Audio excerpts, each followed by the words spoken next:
Our Don Champion is in Panama City, Florida. Don, what's the situation where you are right now?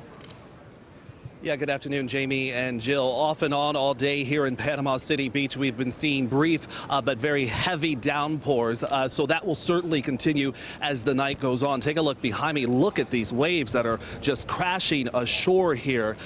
We are told that some erosion has already happened here along the beach. Also, within the past few minutes, we did notice that a lot of the restaurants and some of the businesses along this very popular beach have started the process of closing for the night. People here are certainly battening down the hatches as the storm prepares to make landfall overnight. In this part of the state of the Panhandle, people are really bracing for Hermine's triple threat of heavy downpours, forceful winds, and of course that very destructive storm surge. As you heard the governor say just a few minutes ago, he wants people to take this storm seriously. And many local leaders here hope the fact that a hurricane hasn't been in the Gulf in more than 1,000 days will help people really take this storm seriously and make all the proper preparations for a very long night ahead. Several school districts are already closed here. States of emergencies are already in effect in more than 50 counties here in Florida. But Jill and Jamie, certainly folks here are prepared for the worst to start moving in. Don, I do know that area of Florida. When you think of Florida in August and September, a lot of people don't think of it as a vacation destination. But there are some areas around the southeast that don't start school until after Labor Day. It can sometimes be a very popular destination where you're at. Does it seem like the tourists have cleared out?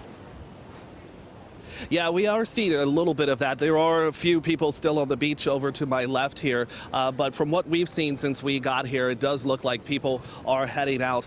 We spent the past 2 days further south along the Treasure Coast in Clearwater. There were still a lot of people there who were going to be riding out the storms there in some of their summer homes. I looked on Twitter not too long ago, and that area is really seeing some very heavy downpours and some of the strong winds. One of the interesting things with the storm so far today is that a lot of the powerful aspects of the storm, a lot of the stronger parts are sticking to the east of Hermine as she makes landfall. So a lot of the far western Gulf Coast of Florida are really experiencing some heavy downpours and strong winds at this hour. But certainly that's going to be moving into this area of the Panhandle as Hermine prepares to make landfall. And Don, the governor was just telling everyone to expect to lose power. He was telling everyone stock up on food, water, 3 days, he's saying, of food and water to make sure they have batteries for their cell phones, that it could save their lives. Have you had a chance to go into any of the stores? Are they packed? Are people really getting ready for this?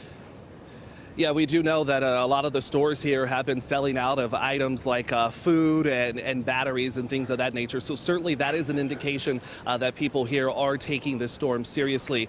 You know, this part of Florida, it's very heavily wooded.